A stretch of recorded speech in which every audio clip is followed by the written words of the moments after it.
कि नमः कुंज विहारण्य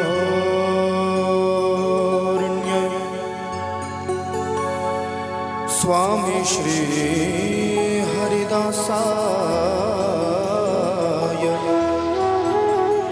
गुरवे नमः। श्री राधा मेरी स्वामिनी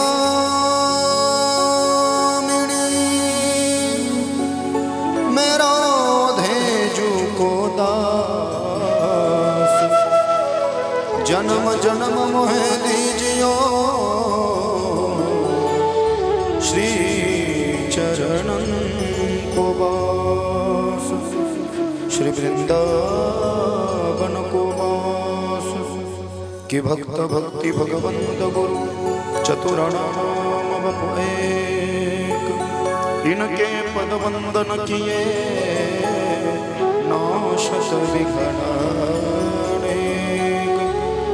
कि जय जय श्री राधा रमण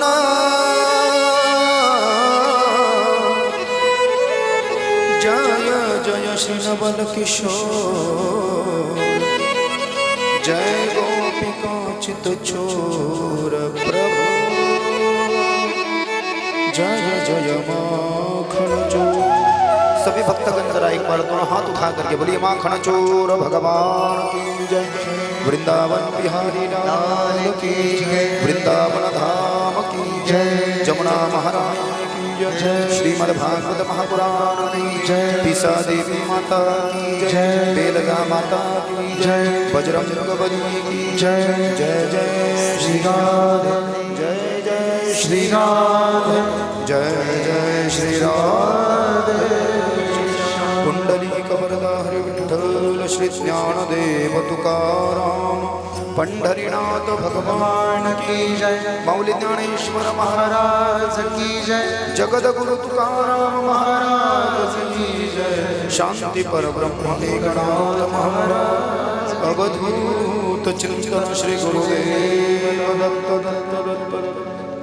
श्री राधे परम मंगलमयी परात्पर अखिलेश्वर भक्तवांछा कल्पतरु अकारण करुणा वरुणालय तड़ित विगविडिंद पीतांबरधारी ललित ललाम लौमली परिप्लावित कर्तुम अकर्तुम अन्यथा कर्तुम यद विलक्षणीय सुस्वरूपात्मकम आदि सत्ता चित सत्ता परम सत्ता परिपूर्ण सत्ता स्वयं पूर्ण सत्ता अनामिक सत्ता अव्याहित सत्ता अबाधित सत्ता अखंडित सत्ता विरल सत्ता सर्ग स्थित्यंत कारक माया त्रिगुण चक्र चालक सीता हृदय विहंगम विश्व अंतिम व्यवस्था भवबंध विमोचक रजनी तिमिर छेदक भगवान श्री बाकी बिहारी कृष्ण की कथा श्रीमद् भागवत इस संसार में समस्त जीवों का कल्याण करने वाली एकमात्र है। 25 गुणों से ज्यादा गुणों की प्राप्ति कराने वाली है। ऐसी यह सुरस अविड पवित्र मीठी अद्भुत अनंत अविनाशी अनुपमेय अपरिहार्य अलौकिक भगवान श्री कृष्ण की प्रति वांग्मय मूर्ति उनका बोलता हुआ यह रूप सप्तदिवसीय श्रीमद् भागवत कथा भक्ति अनुष्ठान के माध्यम से अपने इस आदर्श गांव पोखरी तालुका जिला छत्रपति संभाजीनगर में तो इस भगवान मारुति के मंदिर के प्रांगण में निमित्त मात्र यजमान परिवार जौक परिवार और समस्त गांवकरी मंडली के द्वारा इस कथा का आयोजन इस स्थान पर किया गया।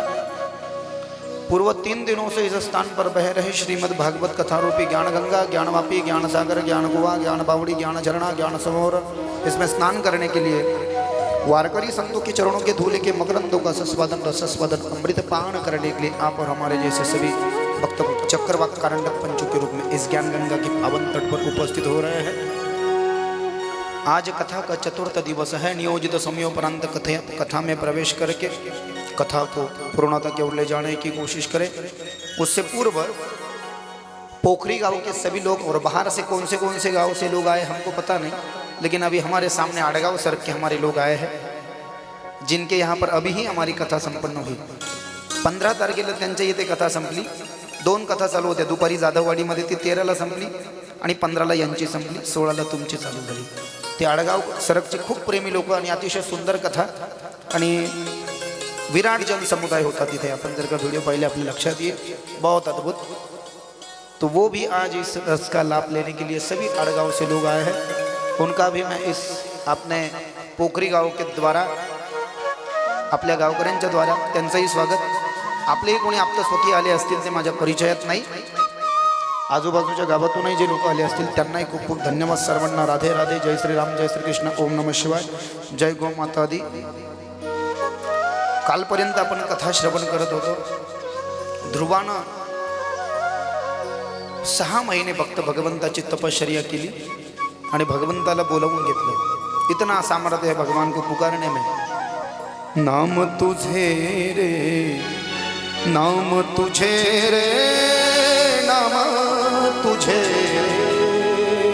नारायणा, नाम तुझे, नाम तुझे रे, नाम तुझे नारायणा, नाम तुझे, जय हो श्री राधा, नाम तुझे रे, नाम तुझे नारायणा, नाम तुझे रे, नाम तुझे रे, नाम तुझे नारायणा। थोड़ी पाषाणा पाणा,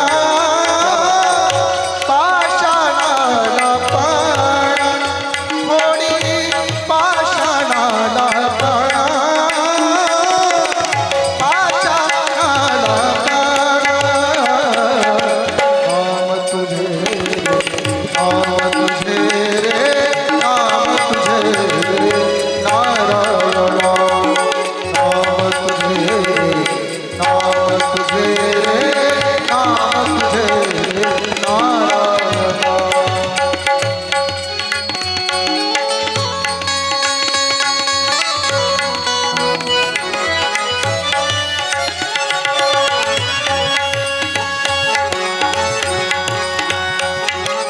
जय हो हरि बोल।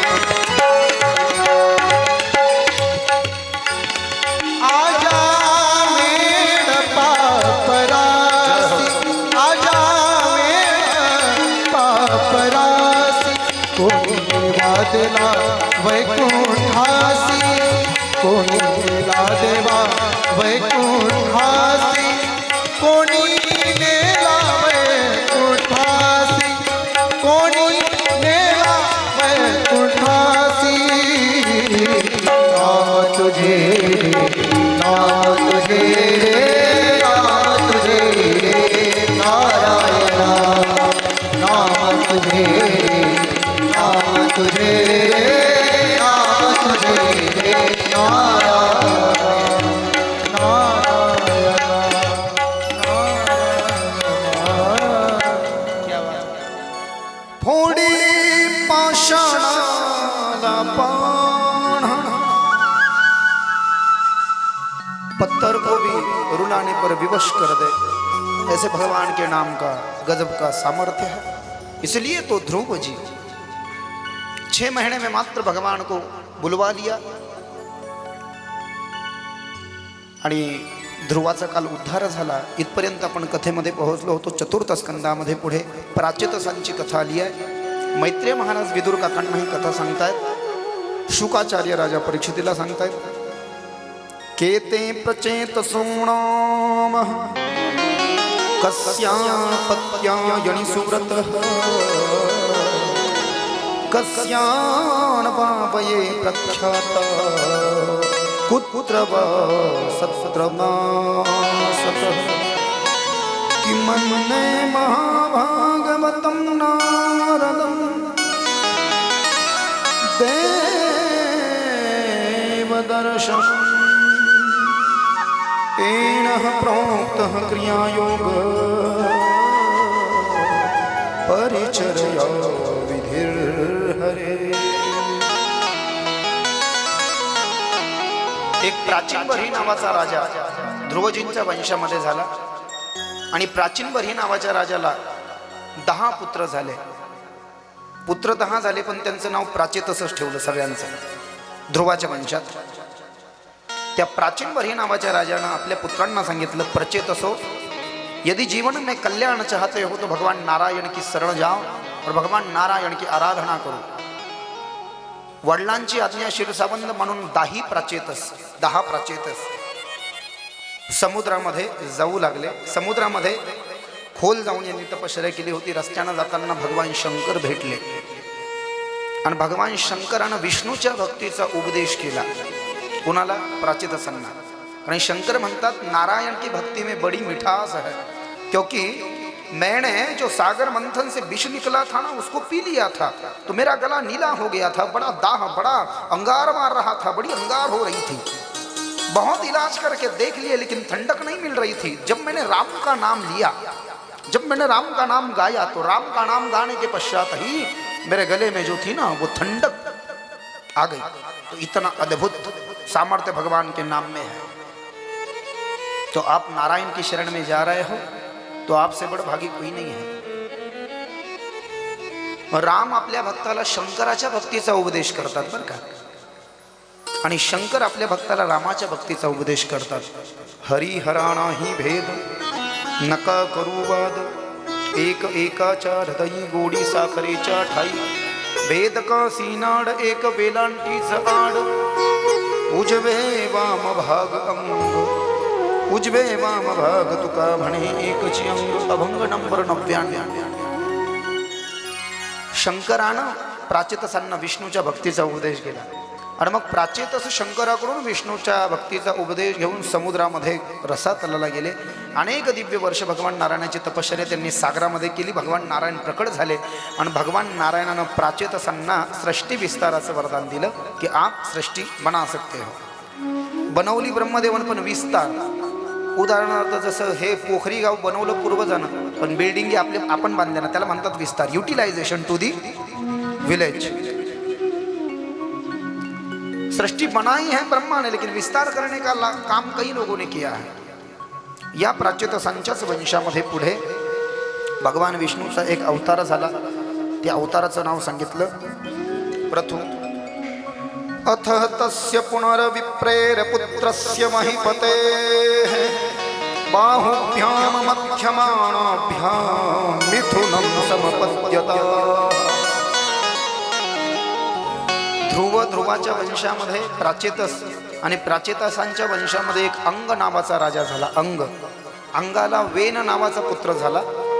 तो वेन नावाचा पुत्र फार दुष्ट होता, त्याचं लग्न झालेलं नव्हतं बरं का, ध्रुवाच्याच वंशात. त्या वेनानं आपल्या राज्यामध्ये भगवान विष्णूच्या भक्तीला बंदी घातली, दौंडी पेटवली. माझ्या नगरामध्ये जर का जिवंत राहायचं असेल तर विष्णूची भक्ती करता येणार नाही, माझीच भक्ती करावी लागेल, मलाच देव म्हणावं लागेल, वरना निष्कासित कर दिए जाओगे, हाथ पैर तुड़वा दिए जाएंगे, गर्दन उड़ा दी जाएगी. आता जिवंत राहायचंय, राजा आहे, राजा बोललं तर ऐकावं लागतं. प्रजा घाबरली आणि घाबरून प्रजेनं दुष्ट राजाचा ऐकून विष्णूची पूजा बंद पाडली. जिस गांव में एक भी भक्त नहीं हो, समझ लेना उस गांव की शामत आके रहेगी. भगवान विष्णूची भक्ती बंद झाल्यामुळे अधर्म वाढला.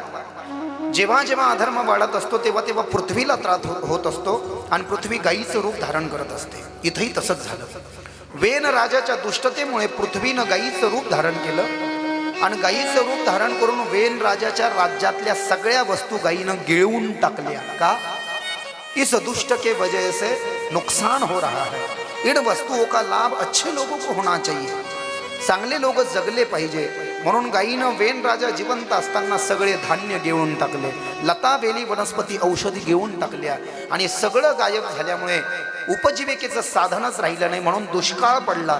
दुष्काळ पडला म्हणून लोक मरायला लागले. साधू संतांना राग आला. साधू संतांना वाटलं ये वेन तो बड़ा दुष्ट है, ये तो गांव का विनाश करने पर तुला है, ऐसा दुष्ट राजा हमको नहीं चाहिए, इसको तो आज ही मार देंगे. चलो. सभी संत मारे गुस्से के अपने आश्रम से निकले राजा की महल तक. आणि सगळे संत जेव्हा राजाला जाब विचारायला आले, त्या संतांच्या नुसत्या क्रोधानच, संताच्या नुसत्या क्रोधानं, नुसता त्यांनी क्रोध केला, त्याला हुंकार असं म्हटलंय भागवतामध्ये. त्यांच्या डोळ्यातून आणि मुखातून जो क्रोध निघालाय त्याला हुंकार असं म्हटलंय. त्या हुंकारानंच राजा वेन मरण पावला. आता राजा वेन मरण पावला हरकत नहीं, लेकिन राजधर्म का नियम है, पहला राजा जब मर जाए उसका अंतिम संस्कार तब तक नहीं किया जा सकता मेरे बंधुओं जब तक दूसरा राजा घोषित न किया जाए। आपको पता है रामायण में महाराज दशरथ जी मृत हो गए थे, राम जी, लक्ष्मण जी और सीता माई दंडकारण्य जा चुके थे चित्रकूट पर्वत वनवास के लिए, और भरत शत्रुघ्न अपने मामा के पास गए थे। तो दशरथ जी के बाद में राजा बनेगा कौन? राम तो बनने वाले थे, लेकिन माँ कैकेयी ने उनको वनवास भेज दिया, और भरत तो बनने वाले हैं, लेकिन भरत को तो मंजूरी नहीं ना, तो बनेगा कौन? जब तक कोई राजा नहीं बन जाता अयोध्या का, न तो राम बनेंगे न तो भरत, तब तक दशरथ जी को जलाया नहीं जा सकता, उनके अंतिम संस्कार नहीं किए जा सकते। ये राजधर्म का नियम है। जेव्हा भरत शत्रुघ्न आले, भरत म्हटला मी राजा नाही बनणार, माझा भाऊच राजा राम बनेल, तेव्हा दशरथाला अंतिम संस्कार करण्यात आले। शरीराची दुर्गंधी येऊ नये म्हणून तेव्हा दशरथ महाराजांचं शरीर एका जहाजेमध्ये ठेवलं होतं, त्याच्यामध्ये तेल टाकलं होतं, तेल द्रवणीमध्ये। तसं इथे वेन राजा मरण पावला, पण वेन राजा मरण पावल्यानंतर त्याचं लग्न झालेलं नाही ना राजाचं। आता लग्नच झालेलं नाही तर राजाला मुलगा नाही, आता मुलगा नाही तर मग आता काय बा, राजाला मुलगाच नाही तर अंतिम संस्कारच करता येत नाही ना। संतांना एक युक्ती काढली, एक अरणी पात्र आणलं ज्याच्यामधून शुकाचार्याचा जन्म झाला होता, लाकडाचं पात्र आणलं बाबा मोठं, त्या लाकडाच्या पात्रामध्ये म्हणजे लाकडाच्या रांजणामध्ये पाणी टाकलं, त्या लाकडाच्या रांजणामध्ये पाणी टाकून हा जो राजा मरण पावला होता वेन संतांच्या शापामुळं, या मरण पावलेल्या राजाला त्या लाकडाच्या रांजणात पाण्यात उभा केलं आणि पाण्यात उभा करून एक सराड घेतली हातामध्ये, सराड त्या मेलेल्या राजाच्या कमराला बांधली आणि मेलेल्या राजाच्या शरीराचं मंथन केलं। हा हा, इसको बोलते हैं गजब की बुद्धि जो संतों ने अपनाई। संत में बड़ी बुद्धि होनी चाहिए भैया, नाम का संत होने से कोई संत नहीं कहलाता है। बसम गिसम लगाने से, चमन गोटा नवरत्न तेल लगा करके दूर से ही चप्पी कर डाली, ऐसे से नहीं होता है। मंथन जेव्हा केलं तेव्हा त्या मरण पावलेल्या राजाच्या उजव्या पायाच्या तळभागापासून, वेन राजाच्या पायाच्या उजव्या भागाच्या तळभागापासून एक बुट्टा पुरुष जन्माला आला। शरीरानं जाड आहे, उंची कमी आहे, वर्ण काळा आहे, अंगावर केसच केस आहे, त्याचं नाव लिहिलंय भागवतामध्ये निषाद। आता हा राज्याचा अधिकारी होऊ शकत नाही कारण तो बुट्टा आहे। निषाद, इथूनच शिकारी वंशाचा प्रारंभ झाला, इथूनच शिकारी वंश अस्तित्वात आला, इथूनच निषाद लोकांचा जन्म झाला भागवताला। पुन्हा मंथन केलं दुसऱ्यांदा, तर जेव्हा मंथन दुसऱ्यांदा केलं तेव्हा त्या राजाच्या उजव्या हातापासून भगवान विष्णूनं अवतार घेतला आणि हाच अवतार भगवंताचा प्रथु अवतार म्हटला गेला। यांच्या हातावर पद्म आणि कमळाचे चिन्ह होते, ब्रह्मदेवानं लगेच ओळखलं की हा विष्णू आहे। बोलिये प्रथुनारायण भगवान की जय। प्रथुचा अवतार झाला। आता देवाचा अवतार झाला तर देवाला देवी पण पाहिजे ना, देवाला बायकोही पाहिजे, कुठं पाहत बसता म्हटले, मंथनातूनच काढून घेऊ देवीला सुद्धा। पुन्हा मंथन केलं, पुन्हा जेव्हा तिसऱ्यांदा मंथन केलं तेव्हा त्या राजाच्या डाव्या हातापासून लक्ष्मीनं अवतार घेतला आणि तिचं नाव पडलं अर्ची। अर्ची म्हणजे सैराटमधली अर्ची नाही, ही भागवतातली अर्ची। या अर्चीहूनच ते नाव घेतलं असं भागवतात नाव आलं ते। माता लक्ष्मीचं नाव अर्ची, भगवान विष्णूचं नाव प्रथु। भगवान प्रथु राजा झाले, सगळे लोक आले आणि स्तुती करायला लागले। प्रथु राजा म्हणाले अशी स्तुती करू नका, माझं आधी काम पहा, काम पाहून स्तुती करावी। नुसतं आपल्याला एखादा आवडतो म्हणून फुकट स्तुती करण्यात काही अर्थ नाही। तुम्हाला आवडून काय फायदा आहे, समाजाला आवडलं पाहिजे ना एखादा व्यक्ती। एखाद्याला आवडून नाही जमत बाबा, एखाद्याला नाही आवडलं तरी काही फरक पडत नाही। समाजामध्ये असे बरेच विद्रोही लोक असतात की ते चांगल्याचा द्वेष करतात आणि ज्याला काही येत नाही त्याच्या पुढे विनाकारण हंजे हंजे करतात त्याच्या पुढे। लेकिन समाज जिसको अपनाएगा भैया, उसका एक दूसरा क्या बिगाड़ सकता है मेरे प्यारे। प्रथु राजा म्हटला अगोदर माझं काम पहा तुम्ही, माझ्या बापाचा तुम्ही द्वेष केला ना। त्या मरण पावलेल्या राजाच्या शरीरातून विष्णूने जन्म घेतला, जनकच झाले ना। मेरे पिता ने दृष्टता की थी ना, पहले मेरा काम देख लो, यदि मैं भी वैसा दुष्ट निकल गया तो, इसलिए मेरे बिना काम को देखें आप मेरी प्रशंसा मत कीजिएगा। ठीक है, आपकी क्या इच्छा है? कहा आपके पिता ने बड़ा अपराध किया था, माँ पृथ्वी रुष्ट हो गई और माँ पृथ्वी ने सभी चीजें निगल ली, यदि आप माँ पृथ्वी को कह करके उन सभी चीज़ों को हमको वापस दिला दो तो सुजलाम सुफलाम हो जाएगा, बारिश बरसेगी और यहाँ पर हरा भरा हो जाएगा सब। प्रथु ने कहा ठीक है। भगवान प्रथु हा अवतार विष्णूच्या सगळ्या अवतारात सर्वश्रेष्ठ मानले गेला। आपल्याला जरी माहिती नसली अवताराबद्दल सांगत नाहीत लोक या कथेबद्दल, कारण की भागवताचा अभ्यास म्हणजे फार क्लिष्ट आहे, अवघड आहे, कठीण आहे। मलाही काही येत नाही, मी थोडा प्रयत्न करतो, फक्त वृंदावनला 7-8 वर्ष राहिलं म्हणून थोड्या बहुत 2-4 गोष्टी माझ्या डोक्यात घुसल्या, बाकी काही नाही। तो ये अवतार विष्णु के सभी अवतारों में बड़ा श्रेष्ठ माना गया है, 22 में भी। का या अवतारामध्ये विष्णूनं लोकांना अन्नधान्याची प्राप्ती करून दिली होती प्रत्यक्षात। पृथ्वीच्या पाठीमागे गेले, पृथ्वीची हात जोडले, माँ मैं तेरी शरण में हूँ, मेरे पिता की दृष्टता की वजह से तूने जिन चीजों को निगल लिया था उनको वापस दे दे। गाय म्हटली मी देणार नाही, परीक्षा घेतली पृथ्वीची, मैं नहीं दूंगी, एक बात जो मैंने निगल लिया है मैं वापस नहीं दूंगी। प्रथु महाराजांना राग आला, हातात तलवार घेतली आणि तलवार घेऊन गायीच्या पाठीमागे पळाले। गाय पुढे पळते, प्रथु मागे पळते। जसं आता भगवान प्रथु गायीला मारणार आहे, गाय म्हणाले तुमको पता नहीं, तुम तो साक्षात नारायण हो और गाय को मारने से क्या दोष लगेगा। गायीच्या अंगावर जितके केस आहेत तितक्या करोडो वर्षापर्यंत नरकात राहावं लागेल गायीच्या हत्येनं, बहुत बड़ा दोष है भैया गाय के हत्या का। प्रथु महाराज म्हणाले करोडो लोकांचं पोट भरण्याकरता एका गायीची हत्या जर का केली तर मी तो दोष समजत नाही। माझ्या वडिलांना दृष्टता केली होती ना, मी तर केली नाही ना। मेरे पिता की धृष्टता की वजह से तूने जिन चीजों को निगल लिया है उनको मैं वापस चाहता हूँ। प्रथूची परीक्षा घेतली। खरं राजा असावा तर असा जो आपल्या प्रजेच्या वृद्धी करता, प्रजेचं पोट भरण्याकरता मागे पुढे पाहत नाही। तू ही असली राजा है, मैं तेरा इम्तिहान ले रही थी प्रथु, तू मेरा दोहन कर, मैंने जिन चीजों को निगला था मैं तुझे वापस दूंगी। राजा प्रथूनं गौरूपी पृथ्वीचं दोहन केलं। दोहन म्हणजे स्तनांना स्पर्श करून, या ठिकाणी दुग्ध काढणे म्हणतात त्याला। स्तनांना स्पर्श केला गायीच्या, जसं गायीच्या स्तनांना स्पर्श केला भगवान प्रथूंनी, गौरूपी पृथ्वीनं एक एक वस्तू मुखातून बाहेर काढली। लता बेली वनस्पती औषधी धान्य अन्न हे सगळं काढलं। हे प्रथु महाराजांना सगळ्या प्रजेमध्ये वाटलं। प्रजेनं ते थोडं थोडं घेतलं, पेरणी केली, झडीत बसलं, पाऊस पडला, सुजलाम सुफलाम हो गया, प्रजा सुखी हो गई, अन्नदाता सुखी भव।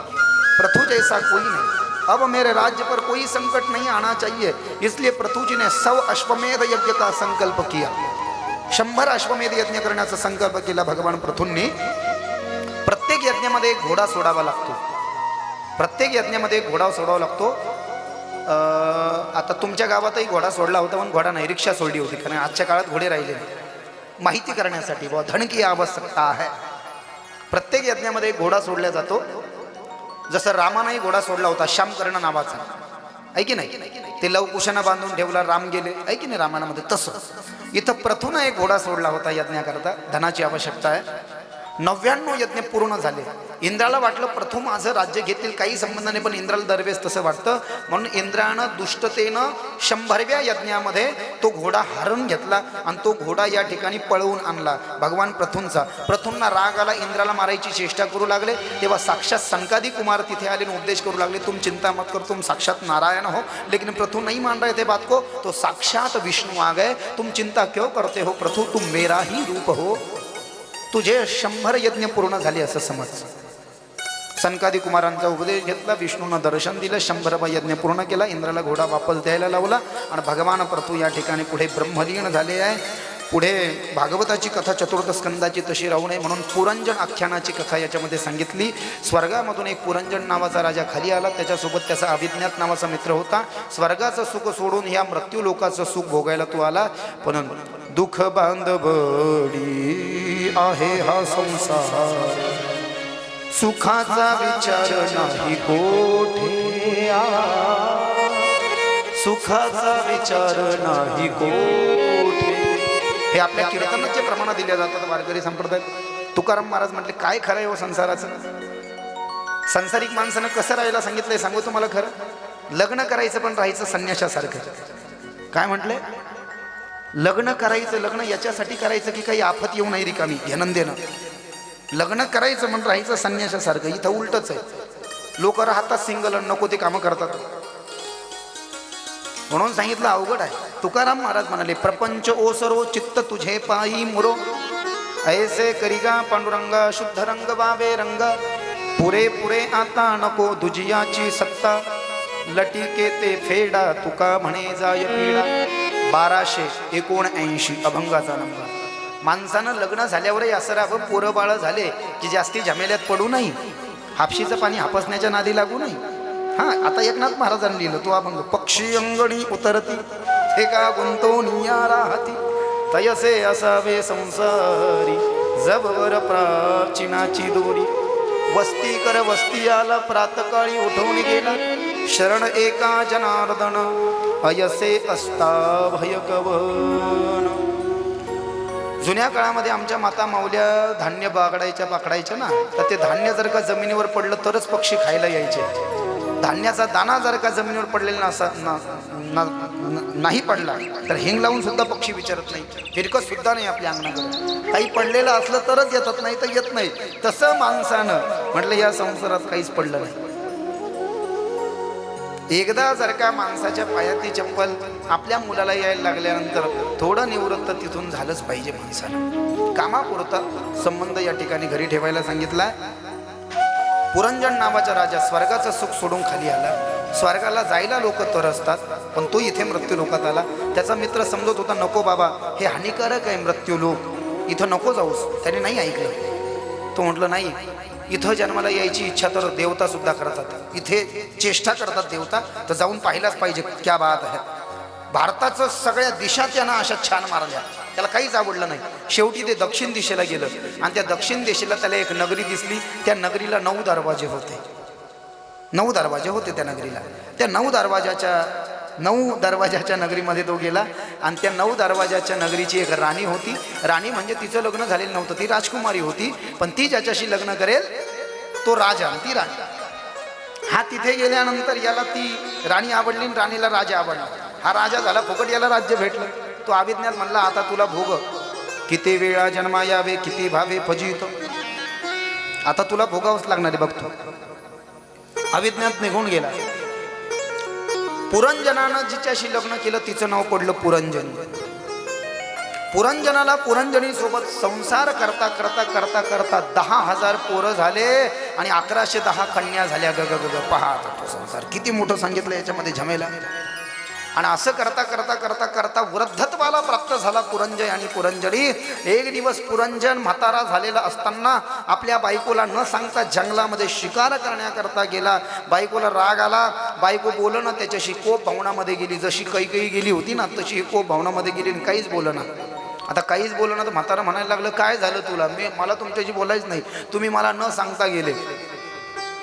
तरुण पोरानं तरुण पत्नीला जसं मनवावं तसं ते म्हातारीला मनवायला लागलं. यांचा काळ जवळ आला.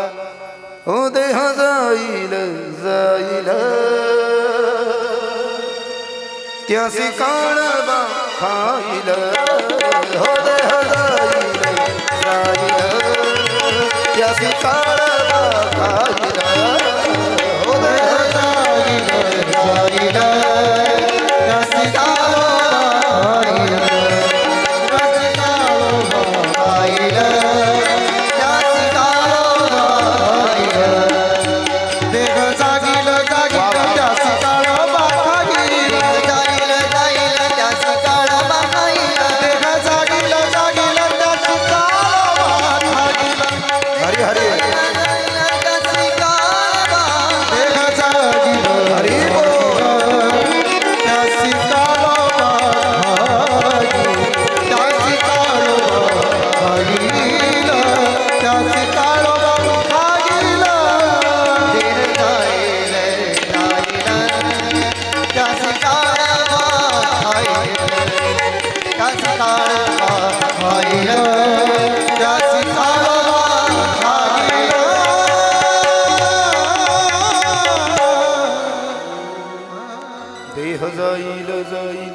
त्यासी काळवा कारेणू मजसी दगडा कयसे हत्ती घोडे वाडा लोंडे बादस्ती सुपत्ती जरा आलिया फजिती. 2447 अभंगाचा नंबर 2447. 5 चरण तुकाराम महाराजांची बाबूराव देवळी कृतभंग गाथा। शरीर तो जाने वाला एक दिन, अच्छा काम करोगे तो भी जाएगा, बुरा काम करोगे तो भी जाएगा शरीर। खाना खाओगे तो भी मरेगा शरीर, नहीं खाओगे तो भी मरेगा शरीर। भगवान की कथा सुनोगे तो भी मरेगा शरीर, नहीं सुनोगे तो भी मरेगा शरीर। दान करोगे तो भी मरेगा शरीर, नहीं करोगे तो भी मरेगा शरीर। माँ बाप की सेवा करोगे तो भी मरेगा शरीर, और सास ससुर की सेवा करोगे तो भी मरेगा शरीर। मृत्यु तो है, लेकिन एक मृत्यु जो कही गई गरुड़ पुराण में वो सदमरण है, और दूसरी मृत्यु जो है वो दुर्मरण से जानी जाती है। आणि आपल्याला जो मृत्यू पाहिजे म्हटला सदमरणाचा पाहिजे।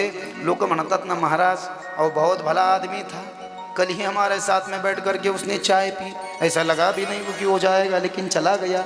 ऐसे जो बंदे होते हैं वो जाते हैं भगवान के द्वार, सदमरण। और दुर्मरण खूप परेशानी जीवनामध्ये वाचण्याकरता गरुड पुराणामध्ये जी विशिष्ट प्रक्रिया सांगितली आहे, सदमरण आणि दुर्मरण दोन्हीही मरण आपल्याच हातात आहे। हा राजा मरणार आहे, पण आता त्या पुरंजनी सोबत लग्न केलं आणि प्रपंच चक्रामध्ये इतका अडकला की देवाचं नाव घ्यायचं त्याला लक्षात राहिलं नाही। वृद्धत्वाला प्राप्त झाला, काळ त्याला खाणार आहे। ही कथा कोण कोणाला सांगताय माहिती आहे? मैत्रेय तर विदुराला सांगतायत, पण ही कथा देवर्षी नारदानं प्राचीनभर ही नावाच्या राजाला सांगितली। देवर्षी नारद फिरत फिरत प्राचीनभर हीकडे गेले की क्या काल की गती होती है। तुम्हाला आम्हाला खाणारा जो काळ आहे ना, त्या काळाच्या आधी काळाची पोरगी खाते म्हणले तुम्हाला आम्हाला। तिचं नाव आहे जरा। जन्म मृत्यू जरा व्याधी दुःख दोषानुदर्शनम। जरा म्हणजे म्हातारी। माणूस आधी म्हातारं व्हायला लागतं का, वाईट वाटू देऊ नका, आपण सुद्धा होणार आहे। आता चमडी किती पण संपू दे, आपण एक दिवस डोमकाळणारच आहे। शरीर का काम तो जरूर करेगा, पण तो काळ तुम्हाला आम्हाला उचलून नेण्याच्या अगोदर त्याची पोरगी खाते। तिचं नाव सांगितलं जरा, संस्कृतमध्ये जरा, मराठीमध्ये म्हातारी। ती जी जरा आहे, ती जरा म्हणजे काळाची पोरगी नारदाकडे गेली। नारदाला म्हणाले नारद जी तुम मुझसे विवाह कर लो ना। नारद ने कहा मैं तुझसे विवाह नहीं कर सकता, क्यों, मैं बूढ़ी हूँ इसलिए। क्या नहीं, तू म्हातारी है काळाची पोरगी म्हणून नहीं, पण मी सन्यासी है ना, और सन्यासी लोग शादी नहीं कर सकते, इसलिए तो उनको सन्यासी कहा जाता है। मी तुझ्यासोबत लग्न करू शकत नाही, मी त्या जरेसोबत लग्न केलं नाही, म्हणून जरा उर्फ म्हातारी कोणाकडे गेली? ती जरा उर्फ म्हातारी एका भय नावाच्या राजाकडे गेली। भय नावाचा यवन राजा होता, त्याच्याकडे लग्न करायला गेली। त्या भयाला म्हणली भय दादा, मराठीमध्ये भीती दादा, माझं नाव म्हातारी, तुम्ही माझ्यासोबत लग्न करा ना। भीती दादा म्हणला मी लग्न करू शकत नाही, पण माझा भाऊ, माझं लग्न झालेलं आहे, पण तू माझ्या भावाशी लग्न कर। तुमच्या भावाचं नाव काय? म्हणे माझ्या भावाचं नाव दुखणं, प्रजवार, संस्कृतमध्ये प्रजवार, मराठीत दुखणं। आणि मग दुखण्याचं म्हातारीचं लग्न ठरलं। जरा उर्फ म्हातारी, प्रजवार उर्फ दुखणं, चिरंजीव दुखणं, चिसोका म्हातारी यांचा शुभ विवाह। हे माणसाच्या शरीरावर कसा अटॅक करतात एका पाठीमागे एक पहा। आता पुढे प्रक्रिया शरीराची मरण्याची, लॉ टू दी डेथ म्हटलं याला विज्ञानामध्ये, लॉ टू दी डेथ, मरणे की प्रक्रिया बड़ी सुंदर आहे। कसा मरत जातो म्हणे माणूस, ऐका। त्या म्हातारीचं लग्नच दुखण्यासोबत झालं ना। नवरदेवाचं असं कुठं नाव असतं का चिरंजीव दुखणं आणि चिसौका म्हातारी? यांनी पुरंजनाच्या शरीरावर अटॅक केला। काय अभंग लिहिले माझ्या तुकाराम महाराजांना। आमच्या सगळ्या सोबतच्याला माहिती आहे, एका कीर्तनाला मी एक अभंग सुद्धा परत कधी घेत नाही। सगळ्याला अभय महाराजाला त्यांना माहिती आहे, किती वेळेस त्यांनी ऐकलं असं नाही। कीर्तनाला सुद्धा जवळपास 4 वर्षापासून मी एक अभंग डबल घेत नाही, काल्याचा असो का कोणता असो। एकदा जे सांगितलं ते सांगितलं, डबल घ्यायचंच नाही मोरारी बापू सारखं, क्योंकि हमारे आइडॉल ही मोरारी बापू है। मोरारी बापू जैसा कौन हो सकता है इस संसार में, उनके जैसा तो कोई नहीं है। हर कथा में अलग ही बोलते हैं। जेव्हा वेगळं बोलल्या जाईल प्रत्येक कथेत, तेव्हाच वजन निर्माण होत असतं, तेव्हाच काहीतरी लोकांना असं वाटतं की आपण बदललं पाहिजे। काय अभंग लिहिले तुकाराम महाराजांना। आलिया भोगासी असावे सादर देवावरी भार घालोनिया, मग तो कृपानिंदू, मग तो कृपा सिंधू निवारी। साकडे येरते बापुडे काय रंग, भयाची पोटी दुःखाची राशी, शरण देवासी जाता भले। तुका म्हणे नो हे काय त्या करिता, आता चिंता वातो विश्वंबर। 2292 अभंगाचा नंबर। भयाची पोटी दुःखाची राशी, डॉक्टर सांगितलं वाचलं तर वाचलं, नाही तर नाही वाचणार, माणूस जास्ती हफकला. तुकाराम महाराजांना आधी भयाची एकदा जर का भीती मनात बसली रे बाप, चांगली असू द्या का वाईट, मरण्याची भीती जर का बसली म्हटले तर पुरंजन मरणार आहे. पण पुरंजनला मारायला कोण कोण आलं माहिती आहे का? 360 गंधर्व आणि 360 गंधर्वाच्या बायका, त्यांना चंडवेग म्हटलंय भागवत. चंडवेगाची चढाई, हे 720 जण. या 720 जणांना काळाची पोरगी, ज्याला म्हणजे म्हातारी, तिचा नवरा दुखणं आणि दुखण्याच्या नंतर भीती. आता कसं माणसाला हे कालचक्रात घेऊन जातात, कसं यमाकडे घेऊन जातात पहा. काळाच्या अगोदर काळाची पोरगी येते. जरा माणूस जेव्हा वृद्ध बनतो तर वृद्ध बनल्यानंतर त्याच्या शरीराची झीज झाल्यामुळे त्या म्हातारीचा नवरा अटॅक करतो शरीरात. दुखणं, ये दुखणं आहे, वो दुखणं आहे, ये जाम है, वो जाम है. दुखण्यामध्ये भीती वाटायला लागते, मी घसकणार तर नाही, मग भीती वाटायला लागते. भीतीच्या नंतर मग तो काळ.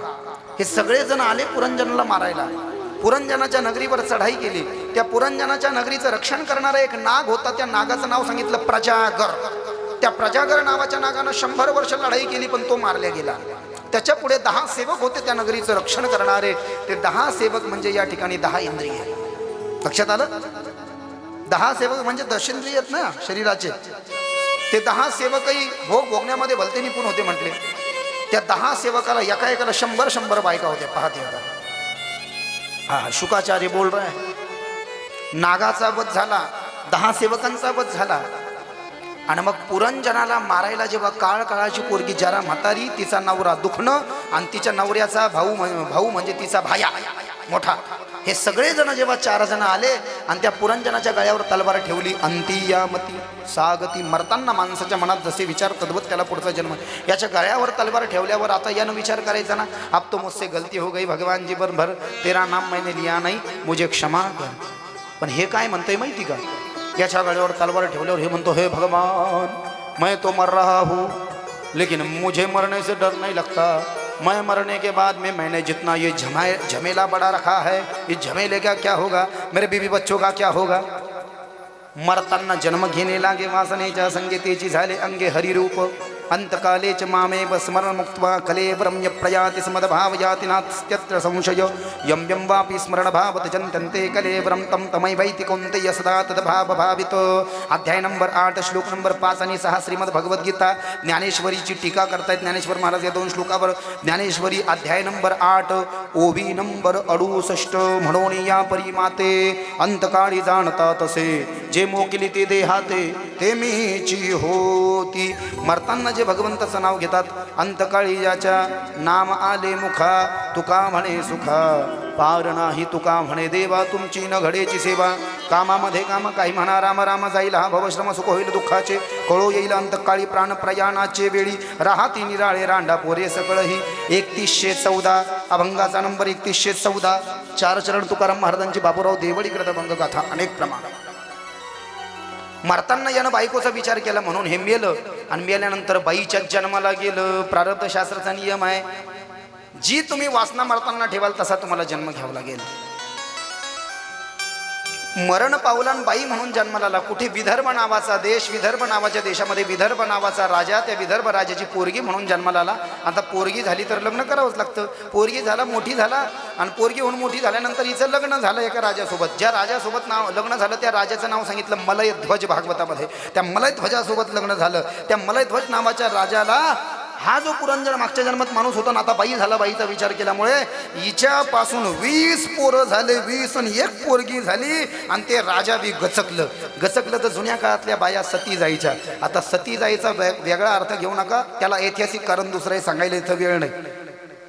औरंगजेब वगैरे आले होते, त्रास द्यायचे आपल्या माता मावल्यांना, इंग्रज आले होते, विटंबना करायचे, म्हणून सती जायच्या मावल्या. मी नंतर कधीतरी ते सांगेल थोडा वेळ कमी आहे. जुन्या काळातल्या माता मावल्या सती जायच्या.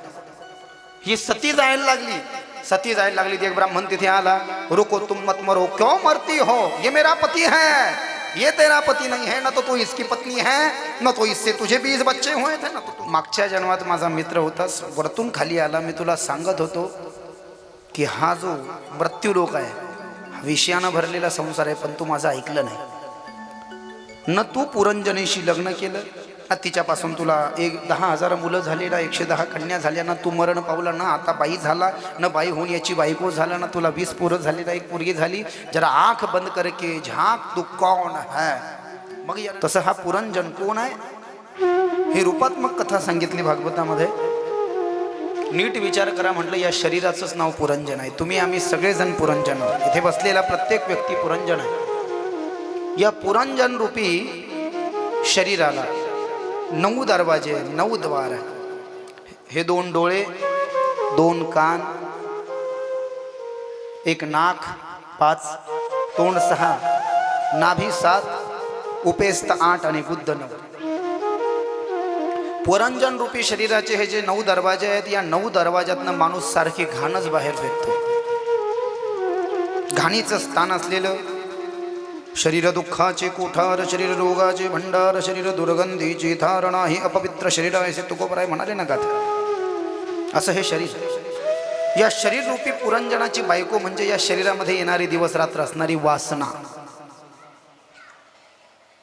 वासना रूपी बायकोपासून शरीर रूपी पुरंजनाला जे 10,000 पुत्र झाले, ते 10,000 पुत्र म्हणजे संसाराविषयीची भूक, आणि 110 कन्या ज्या झाल्या त्या संसाराविषयीची तहान, तृष्णा न जीर्ण वयमेव जीर्णा. संस्कृत महान विचार नावाचा ग्रंथ आहे, त्याच्यातला हा श्लोक आहे. माणसाची तहान कधीच संपत नाही. कमवायची म्हणा, वासनेची म्हणा, तहान संपत नाही. तहानीला पाहणारे संपतात, तहान तशीच राहते म्हणाले. तृष्णागात्राण शिथिलायन्ते तृष्णेक तरुणायते.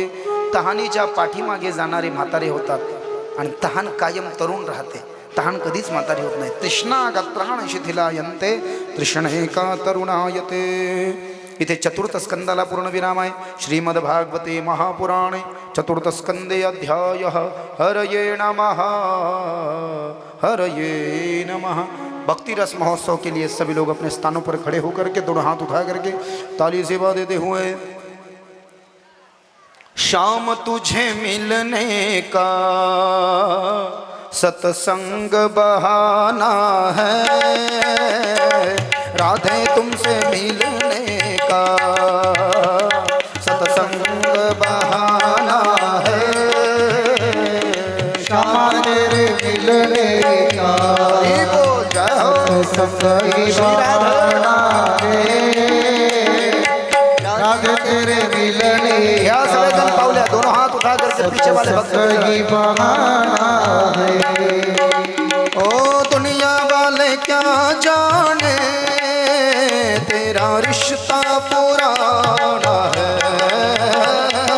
दुनिया वाले क्या जाने तेरा रिश्ता पुराना. ओ दुनिया वाले क्या जाने तेरा नाता पुराना है. दुनिया वाले क्या जाने तेरा नाता पुराना है. ओ हरि तुमसे मिलने का सत्संग बहाना है. शाम तुमसे मिलने का सत्संग बहाना है. श्यामा तेरे मिलने का. पीछे वाले भक्त भी जरा 2 हाथ उठा करके ताली सेवा देते भाई. जय हो श्री राधे. राधे तेरे मिलने का सत्संग बहाना है.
राधे तेरे मिलने का हरि बोल श्री राधे संग बहाना है।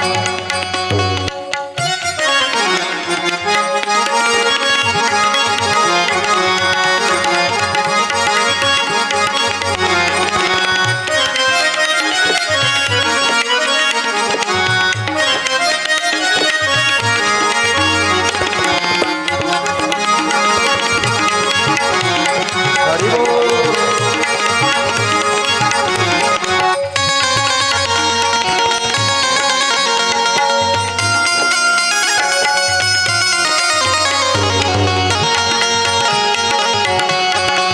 राधे राधे हरि बोल श्री राधे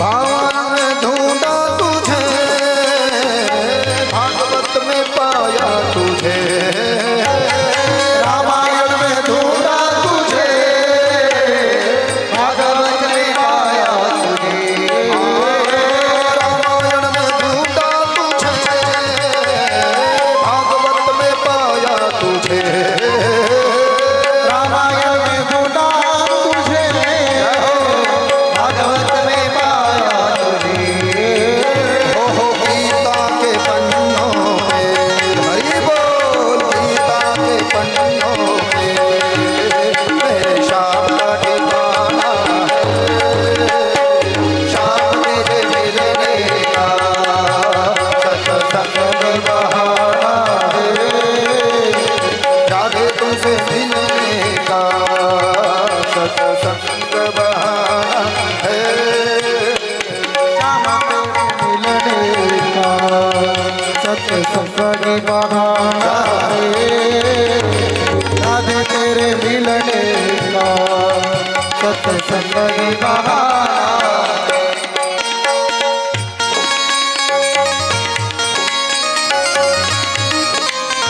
जय हो हरि बोल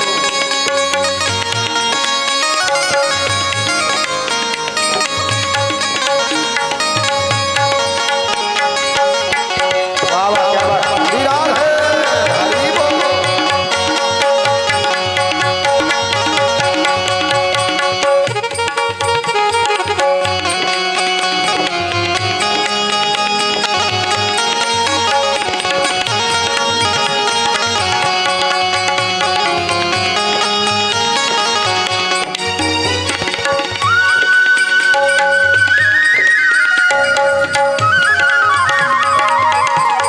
बोल जय हो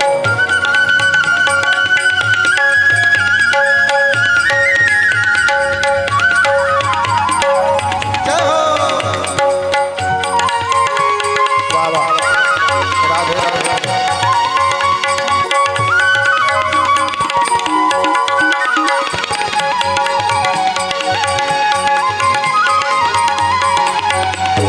श्यामा तेरे मिलने का सत्संग बहाना है। राधे तेरे मिलने का सत्संग बहाना है। दुनिया वाले क्या जाने तेरा नाता पुराना है दुनिया वाले क्या जाने तेरा नाता पुराना है। दुनिया वाले क्या जाने तेरा रिश्ता पुराना है दुनिया वाले क्या जाने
लाडली लाल की जय, जुगल छबी की जय, दाऊ दयाल की जय, जमुना महाराज की जय. तिकडे इथे चतुर्थ स्कंदाला पूर्ण विराम आहे. श्रीमद भागवते महापुराणे चतुर्थ स्कंदे अध्याय हरये नमः, हरये नमः. पाचव्या स्कंदामध्ये प्रवेश करत आहोत. ओम नमो भगवते वासुदेवाय. श्रीमद भागवत महापुराण पंचम स्कंद अथ प्रथमोध्याय. राजवाच. स्वयंभू मनूच्या 3 मुलीची आणि एका मुलाची कथा चौथ्या स्कंदात आपण ऐकली. आकुती, देहोती, प्रसूती, उत्तानपाद, ध्रुव त्यांचा मुलगा. दुसरा जो मुलगा आहे स्वयंभू मनूचा प्रियव्रत, त्याची कथा 5व्या स्कंदात आली आहे. प्रियव्रतो भागवत आत्मा राम कथम मुने कि ग्रहे रमत यणमूल कर्म बंध पराभव. प्रियव्रत हा उत्तानपादाचा मोठा भाऊ आहे, परंतु मोठ्या भावाची कथा 5व्या स्कंदात आली आणि लहान उत्तानपाद आहे ध्रुवाचा बाप, त्याची कथा 4थ्या स्कंदात आली. असं का? याचं उत्तर पहा. सूत महाराज 88,000 ऋषींना म्हणाले की परीक्षिती राजाला जसे जसे प्रश्न आठवले भागवताच्या संबंधानं तसे तसे त्याने शुकाचार्याला विचारले आणि शुकाचार्यानं तसं तसंच समाधान केलं. तसंच भागवतामध्ये क्रम त्याचा बनला. मोठ्याची कथा नंतर विचारली, लहाण्याची आधी विचारली. भागवताच्या 11व्या स्कंदामध्ये भगवान श्रीकृष्णानं उद्धवाला ज्ञान दिलं 11व्या स्कंदात, आणि अवतार 12व्या स्कंदात संपवला. आणि अवतार समाप्तीची कथा 1ल्या स्कंदातही आली. कृष्ण परमात्म्याची जैसा पूछा वैसा ही बताया. ध्रुवाचे सख्खे काका प्रियव्रत बडे ज्ञानी है. प्रियव्रतानं एक दिवस आपल्या वडिलाला बोलवलं स्वयंभू मनूला. मैं संसार के लिए कुछ करना चाहता हूँ. स्वयंभू मनूनं नारदाला बोलवलं.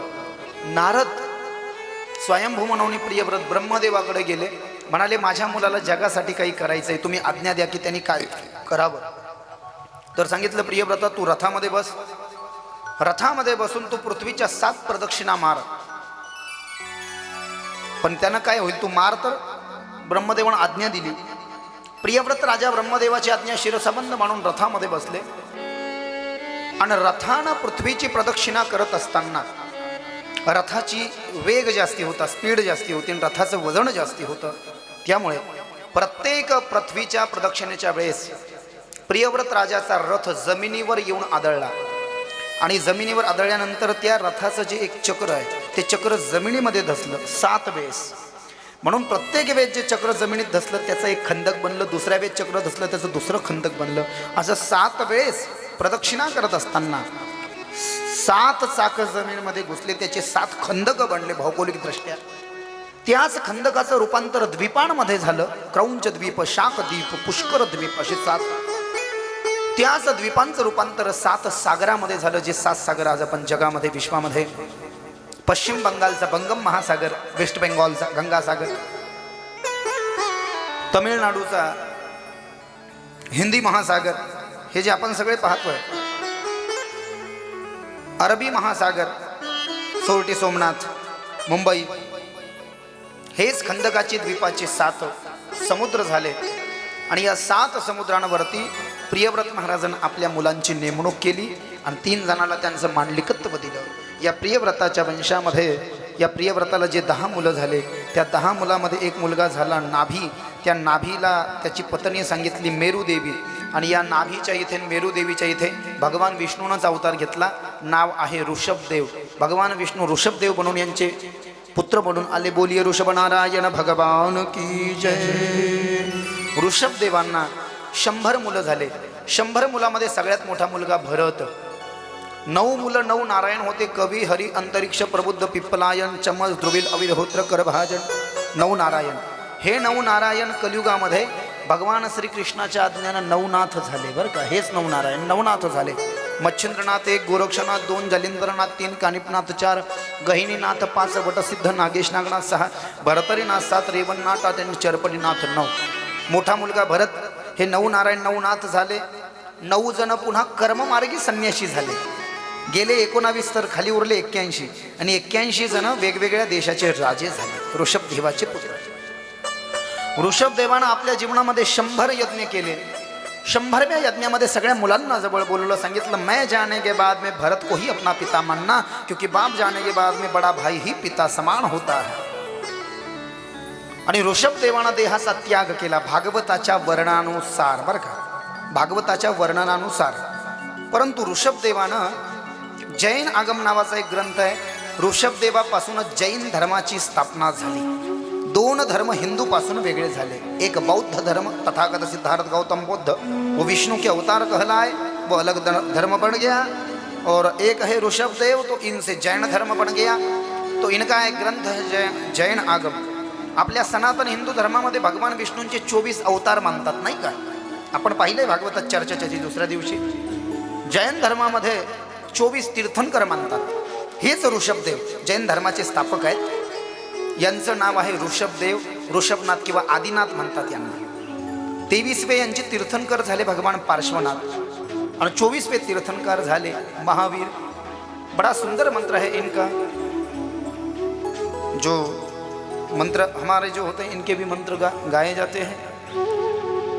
नमोकार मंत्र है न्यारा, त्याला नमोकार मंत्र म्हणतात. जिसने लाखों को तारा, उस महामंत्र का जाप करो, भव जल से होए किनारा. नमो हरिहंता, नमो आर्याण, नमो उवसायान, नमो उवसायान, नमो लोये संहसाहुनम.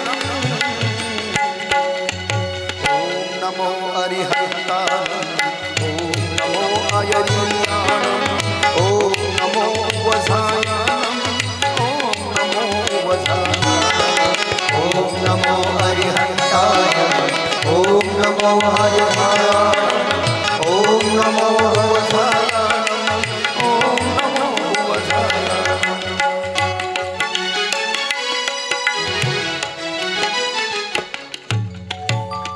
बहुत बड़ा भजन है ये भजन मुझे इसलिए आता है कि पूरी महाराष्ट्र में जैन समाज के लोग कीर्तन नहीं रखते, लेकिन मेरा रखते हैं महावीर जयंती में. पूरे महाराष्ट्र में जय भीम के लोग कीर्तन नहीं रखते, लेकिन मेरा रखते हैं 14 अप्रैल. सर्वधर्म समभाव, विश्वबंधुतीची भावना म्हणून हेच ऋषभदेव आदिनाथ जे आहे ना, यांनी जैन धर्माची स्थापना केली. ब्रह्मलीन झाले, भरत राजा झाला.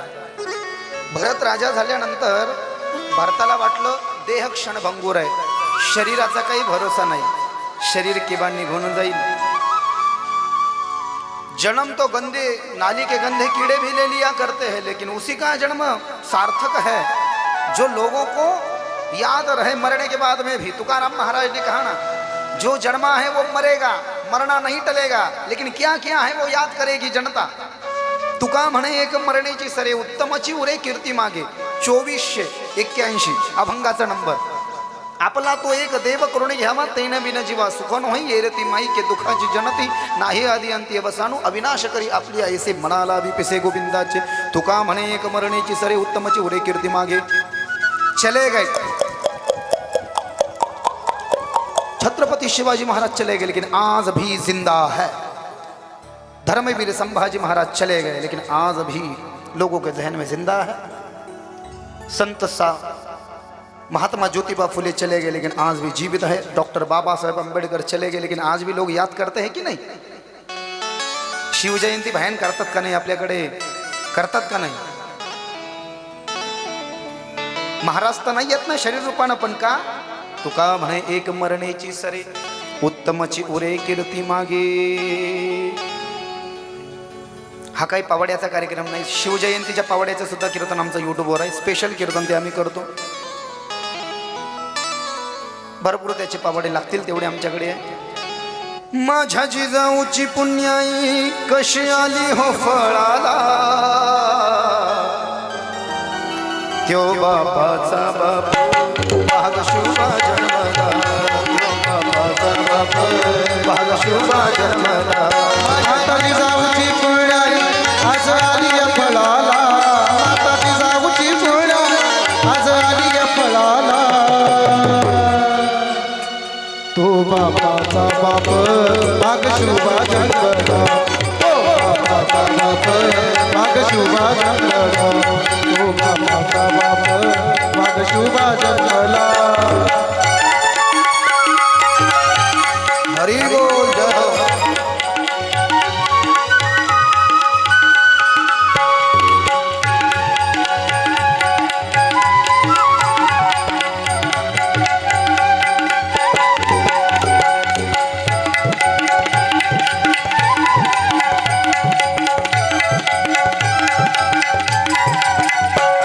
आज्ञा होती माझी जाऊची शपथ घेतली स्वराज्याची आज्ञा होती माझी जाऊची शपथ घेतली स्वराज्याची जन कल्याणाची शिकवण जगद्गुरु तुकोबाची जन कल्याणाची शिकवण जगद्गुरु तुकोबाची तोरण बांधिले स्वराज्याचे या तोरणा गडाला तोरण बांधिले स्वराज्याचे या तोरणा गडाला तो बापाचा बाप भाग शुभा जन्मला तो बापाचा बाप भाग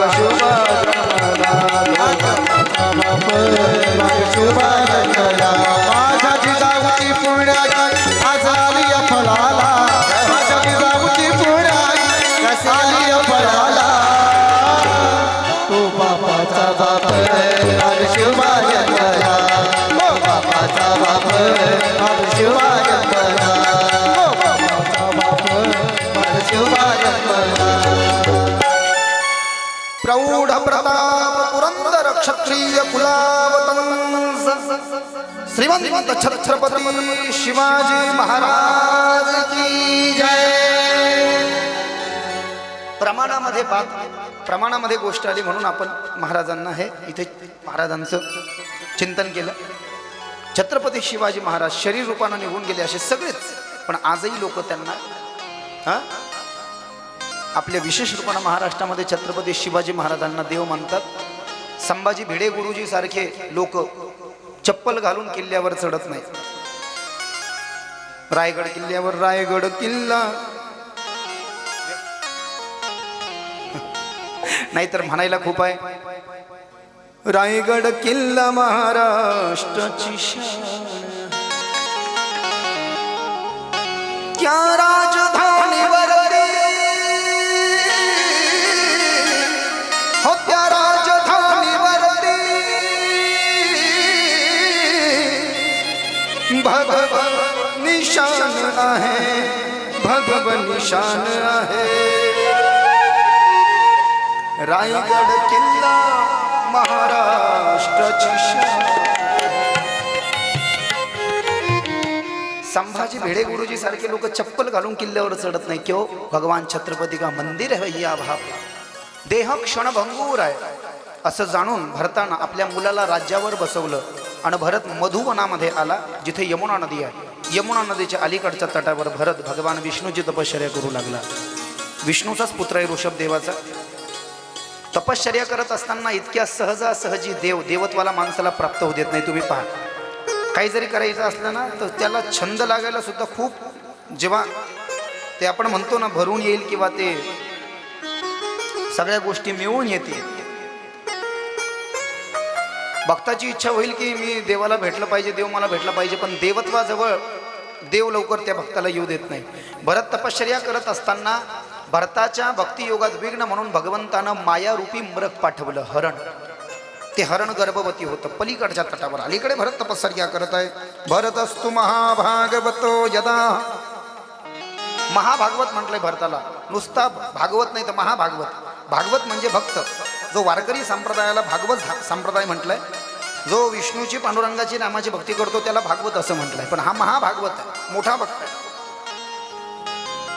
याच्या तपश्चर्येमध्ये विघ्न म्हणून गर्भवती हरण पाठवलं. त्या हरणाच्या पाठीमागे एक सिंह लागला. त्या सिंहाच्या डरकाळीचा आवाज ऐकून ते गर्भवती हरण घाबरलं. ते हरण पाणी पिण्याकरता यमुना नदीच्या पलीकडच्या तटावर आलं. त्या हरणानं भरतासारख्या भक्ताला पुढे पाहिलं. त्याला वाटलं माझ्या मुलाचा हा जीव वाचवेल म्हणून. आपला जीव तर जाणार आहे पण पोरगं वाचलं पाहिजे म्हणून गडबडीनं त्या हरणीनं यमुना नदीच्या पलीकडच्या तटावर पाडसाला जन्म दिला. ते पाडस वाहत वाहत भारताकडे आलं. भारतानं पाडसाला धुवून घेतलं. हरण पुढे पळून गेलं. खाईमध्ये पडलं, मरून गेलं. सिंह निघून गेला. हु आय एम, भरत विसरला मी कोण आहे. भगवंताच्या चरणामध्ये दृष्टी लावली होती, ती दृष्टी हटवली, माया रूपी हरणामध्ये लावली. बस इस माया में भरत फंस गया. आणि मग मेरा हिरण मेरा हिरण मेरा हिरण जब तक भूल गया सब. हरण करता करता करता भरताचा अंतकाळ जवळ आला आणि भगवंतानं भरताची स्थिती जाणण्याकरता शेवटी मला आठवतो की त्या हरणाला आठवतो म्हणून त्या हरणाला गुप्त करवलं. ते हरण गायब झाल्यानंतर भरत कावरा बावरा रडू लागला. माझं हरण कोणी पाहिलं का. अरे मेरा हिरण किसीने देखा क्या. अरे माझं हरण कोणी पाहिलं का. हे वृक्षांनो, हे नद्यांनो. हरणीचा विचार भरतानं केला म्हणून भरत मरण पावला. मरताना हरणीचा विचार केला म्हणून हरणीच्याच जन्माला गेला. जड भरत राजा हरणी गर्भा गेला, घाला तो घातला वासनेने. हरण झाला पण मागच्या जन्मातलं पुण्य पदराशी होतं. देवाचा मुलगा होता, विष्णूचा, वृषभ देवाचा. विष्णू परमात्म्याचा मुलगा असल्यामुळे बुद्धी साबित राहिली. जरी हरण झाला आणि विचार केला मैं हिरण क्यों बन गया, तो एक गलती मुझसे हो गई. मैं तो तपस्या कर रहा था, लेकिन तपस्या करते करते करते हिरण को अपना लिया. तपस्या भूल गया और हिरण में मन लगा दिया तो मर गया, तो हिरण बन गया है. भगवान ऐसे मत करे, एक मौका और दोबारा मुझे दे करके देखो, पुनः महाभागवत बना करके दिखा दूंगा. पहले भी महाभागवत था, अब हिरण बन चुका हूँ, और एक मौका देना, मुझे इंसान बना देना, महाभागवत बना करके दिखा दूंगा. भगवंताला दया आली आणि भगवंतानं पुन्हा भरताचा हरणाचा भरत, एका जन्माचा गॅप पडला थोडासा. भरताचा हरणाचा भरत, बुद्धी थोडी जड पडली म्हणून नाव पडलं जड भरत. यथार्थ नाव आहे जड भरत. महाराज रस्ते से जा रहे हैं, उन्होंने अब तय कर लिया किसी झमेले में फंसना नहीं है. रस्त्यानं काही देवीचे सेवक चालले होते, त्यांना देवी समोर जिवंत माणूस कापायचा होता, नरबली द्यायचा होता देवीला. त्यांना म्हटलं असा काडी मोडी माणूस नेऊन चालणार नाही. भरत महाराज बड़े हट्टे कट्टे हैं, बड़े बॉडी बिल्डर है, बड़ा कद उनका अच्छा है, बड़ी हाइट भी अच्छी है. भरत महाराज रास्त्यानं चालले होते, पकड़ो इसको यदि माँ के सामने काट दिया जाए तो माँ बड़ी खुश हो जाएगी. भरताला उचललं. भरत एवढं सुद्धा म्हणले नाही मला का उचलता, बड़े महाभागवत बन चुके हैं.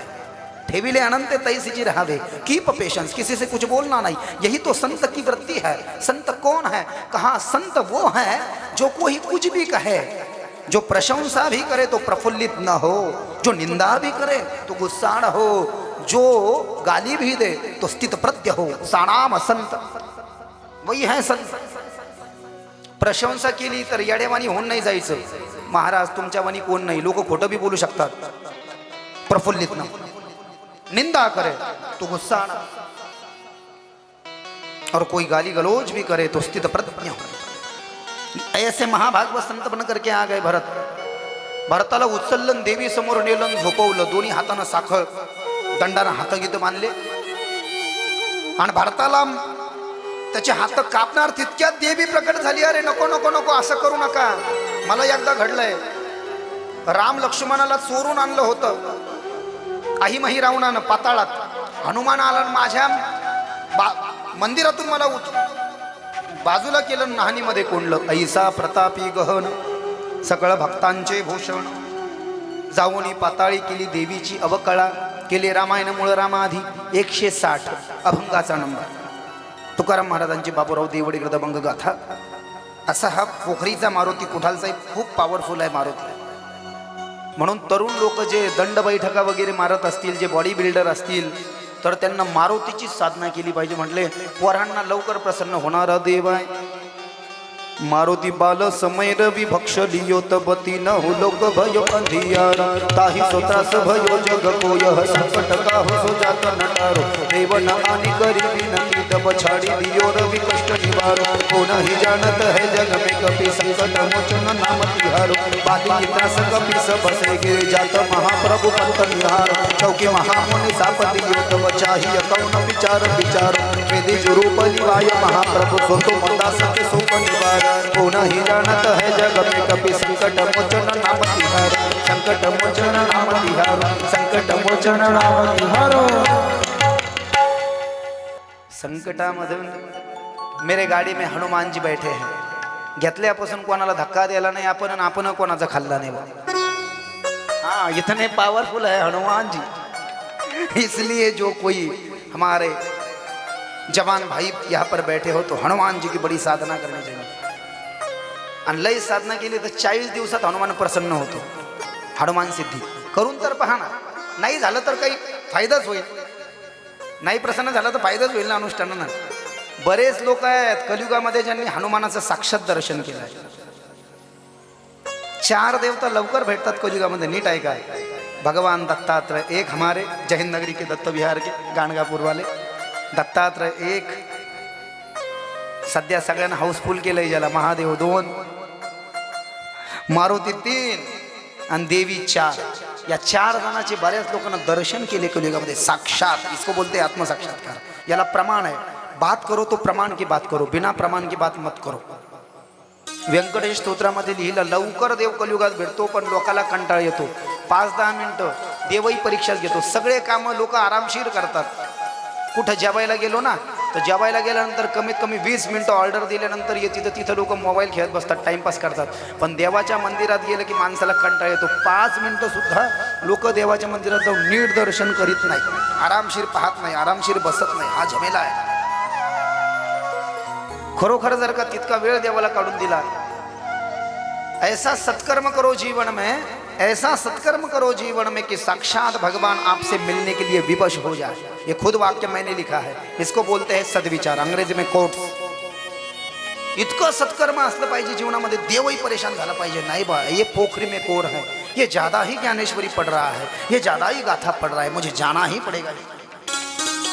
की देव सुद्धा हैरान झाला पाहिजे तुम्हाला भेटण्यासाठी, इतकं असलं पाहिजे। मग ते देवालाही काही घेणं देणं पडलं नाही। मी प्रत्येक कथेत कीर्तनात सांगतो, आणि सगळेच लोक घंट्या वाजवतात तर त्यांनी पाहायचं तरी कोणाकोणाकडे, झोपूच देत नाही ना। काही काही लोक रात्री घंट्या वाजवतात मंदिराच्या बाहेर असल्या तर, म्हणजे त्या देवाला सुखच नाही। म्हणून जो जास्ती साधना करेल त्याला निश्चितपणे भगवंत भेटतील। देवीनं येऊन सांगितलं, हा महाभागवत आहे, मला दोष लागलेला मारू नका, सोडून द्या। तिथून भरत महाराज निघले, पुढे जाऊ लागले तर या भरताला पाहण्याकरता, याची परीक्षा घेण्याकरता, ज्या हरणीला पाहून भरत हरण झालता ना, ती हरण यावेळेस राजा बनून आला। त्याचं नाव राहुगण राजा। तो एका पालखीत बसलेला, 4 जणांना खांदे दिलेले, पालखी एकीकडे कळवल्या गेली। एक जणाची उंची कमी होती, तर राजा बोलला, नीट चला महाराज, आमच्यामध्ये एकाची उंची कमी तर तुमच्या बरोबरीचा आणा। भरताला आवाज दिला, हे इधर आ। काहीच बोलले नाही, महाभागवत आहे ना। गेले, काय खांदा दे, दिला खांदा। खांदा दिल्यावर भरत महाराज अर्धा काकण शिल्लक भरले, 6.5 फूट भरले। 6.5 फूट भरले तर पालखी पाठीमागे कलंडल्या गेली। त्या राहुगण राजाने हातामध्ये एक काठी होती, काठी घेतली, भरत महाराजाला 2 काठ्या मारल्या, तरी काही बोलले नाही महाभागवत। आणि मग हसायला लागले मनात मनात, जड भरत महाराज, तू मुझे कितना भी फंसाने की कोशिश कर ले रे राजा, मुझे पता है तू ही हिरन था। पिछले बार में तेरे झमेले में अटक गया, लेकिन इस बार में नहीं अटकूंगा। त्या राहुगणाला कळालं, ते बाहेर आलं आणि त्यांनी पाय धरले, महाराज जी मुझे गुरुमंत्र गुरु दीक्षा दीजिए, कृतार्थ कर दीजिए। जड भरतानं डोक्यावर हात ठेवला त्या राहुगण राजाच्या आणि त्याला कृतार्थ केला, त्याला अनुग्रह गुरु दीक्षित शिक्षित त्याला केलं, त्याचा उद्धार करून टाकला। भरताच्या या जन्माच्या नंतर पुढे खगोल भूगोलाचं वर्णन आलं, भुवनकोशाचं वर्णन आलं, गंगेची उत्पत्ती भागवतात सांगितली, गंगेचा जन्म सांगितला। वामन पुढे कथा येईल। वामनानं बलीकडून 3 पावलं जमीन दान मागितली। पहिल्या पावलानं हा मृत्यूलोक काटला, दुसऱ्या पावलानं स्वर्गलोक काटला। स्वर्गामध्ये पाय नेला तेव्हा स्वर्ग मोजत असताना उजव्या पायाचा अंगठा आकाशाला लागला, म्हणून वामनाच्या उजव्या पायाचा अंगठा फुटला। अंगठा फुटून त्या वामनाच्या उजव्या अंगठ्यातून गंगेचा जन्म झाला। तिचं खरं नाव गंगा, विष्णूच्या पायापासून निघाली म्हणून विष्णुपदी। भगीरथानं स्वर्गातून खाली आणली गंगा सागरला, सागरांचा उद्धार होण्याकरता म्हणून भागीरथी। आणि जन्नू ऋषीनं विष्णू पुराणात पिऊन टाकलं होतं म्हणून जान, अशी अनेक नावं तिला, ती गंगा। बोलिये गंगा मात की जय। 2 रस्त्यानं ती वरती गेली होती, 4 रस्त्यानं खाली आली। खंडांचं वर्णन आणि त्याच्या अंतर्गत वर्णन केलं गेलं। सांगितलं 9 प्रकारचे खंड देवी भागवतात सांगितले आणि 7 प्रकारचे खंड भागवतात लिहिले। भारतवर्ष खंड, या भारताचा राजा राम आहे। भद्राश्व खंड, किमपुरुष वर्ष खंड, रम्यक खंड, अशा खंडांचं वर्णन केलं। द्वीपांचं आणि त्याच्या पर्वतांचं वर्णन केलं, ग्रहांचं वर्णन केलं आणि राहुमंडळाचं वर्णन केलं आणि शेषाच्या स्थितीचं वर्णन केलं आणि 28 नरककुंडाचं वर्णन भागवताच्या 5व्या स्कंदात केलं। तामिस्त्र 1, अंधतामिस्त्र 2, रवरव 3, महारवरव 4, कुंभिपाक 5, कालसूत्र 6, असिपत्रमण 7, सुकरमुख 8, अंधकूप 9, क्रमी भोजन 10, सदंश 11, तप्पसुर्मे 12, वज्रकंडक शालमले 13, वैतरणी 14, पुयोद 15, प्राणरोध 16, विशेषण 17, लालाभक्ष 18, सारमेयादन 19, अविची 20, अयपान 21, क्षारकर्दम 22, रक्षकण भोजन 23, शूलप्रोत 24, दंदशुक 25, अवटनिरोधन 26, पर्याव्रतन 27, शुचिमुखम 28. हे 28 नरककुंड शुकाचार्यानं राजा परीक्षितीला सांगितले. नरककुंड म्हणजे कळालं का तुम्हाला? जो पाप करेगा वो नरक में जाएगा. म्हणे कुठे? म्हटले जमीन, जमिनीच्या खाली पाणी, पाण्याच्या खाली नागलोक, नागलोकाच्या खाली 7 पाताळ आणि 7 पाताळाच्या खाली 28 नरककुंड. कोण जाएगा? हाफ मर्डर केला तर टी पॉइंटला हरसूल जेल, फुल मर्डर केला तर येरवाड़ा, बॉम्ब स्फोट केला तो तिहाड़. वैसे कौन सा पाप किया तो कौन सा नरक है? हम में से कोई नहीं जाएगा. जो भगवान की कथा सुनने के लिए आया है वो कोई नहीं जाएगा. तो क्यों इसकी ज़्यादा चर्चा करना. इथे 5व्या स्कंदाला पूर्ण विराम आहे. श्रीमद्भागवते महापुराणे पंचम स्कंदे अध्याय हरये नमः, हरये नमः. 6व्या स्कंदामध्ये अजामेळ ब्राह्मणाची कथा सांगितली. श्रीमद्भागवत महापुराणे 6म स्कंदे अथ प्रथमोध्याय. राजोवाच निवृत्ति मार्ग कथितो आदो भागवता यथा क्रमयोगोपलब्धेन ब्रह्मणा यद्य संस्कृती. एक कान्यकुब्ज नावाचं नगर होतं. त्या कान्यकुब्ज नावाच्या नगरामध्ये अजामेळ नावाचा ब्राह्मण राहत होता. त्याच्या घरी पितरांचं श्राद्ध होतं. बापानं सांगितलं जंगलात जाऊन फुलं आण. जंगलात फुलं आणायला गेला. एका स्त्री आणि पुरुषाचं गमन पाहिलं. मनामध्ये काम भावना जागृत झाली. विसरला मी कोण आहे. सगळं कर्म सोडलं आणि वेश्येच्या घरी गेला. वैश्येच्या इथे जाऊन तिथेच राहू लागला. तिथेच जेवण करू लागला. आणि असं करता करता करता एकाएकी पावन होता पतित झाला, पापी झाला.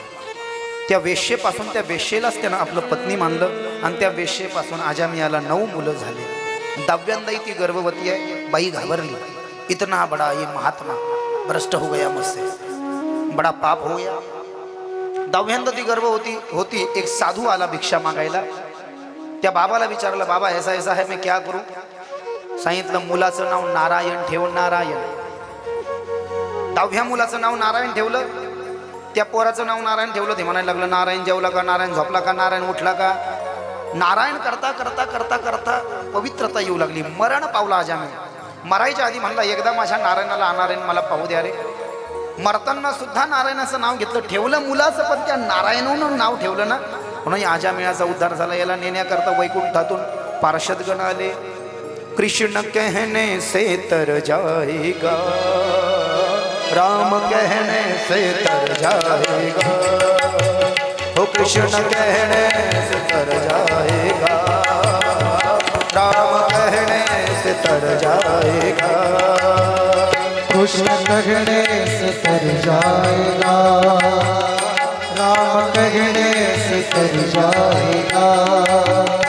कृष्ण कहने से तर जाएगा, राम कहने से तर जाएगा.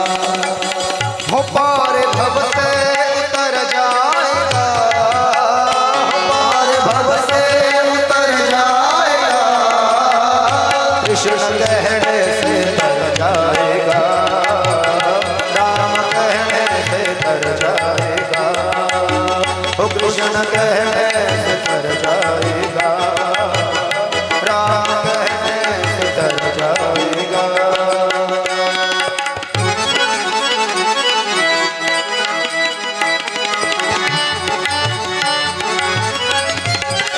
हरि बोल. राधे राधे. जय हो.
कृष्ण कहने से तर जाएगा, कहने से तर जाएगा, तो कृष्ण कहने से तर जाएगा, राम कहने से तर जाएगा, ओ राम कहने से तर जाएगा, राम कहने से तर जाएगा।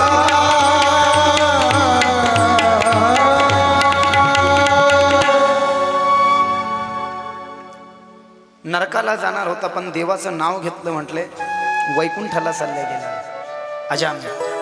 मुलाचं नाव म्हणून मुलाची नावं ठेवताना नाही ठेवाय आपलं। आता आपण नावं चांगले ठेवतो पण काही काही ठिकाणी तो पण नावं इतकी विचित्र ठेवतात। आम्ही 2-4 ठिकाणी गेलो होतो, ते म्हणले पपाया, बाबाला पाणी आणि होतो म्हणलं पपाया पपाया, उकंड्या काय नाव आहे, खारक्या। तो नाम के भी ऐसे अर्थ होने चाहिए कि अजामिल ने पुत्र का नाम नारायण रखा और नारायण नाम रखने से अजामिल डर गया। पुढे भागवताच्या या 6व्या स्कंदात दक्षाची पहिली बायको तिचं नाव सांगितलं असिवनी उर्फ पांचजनी।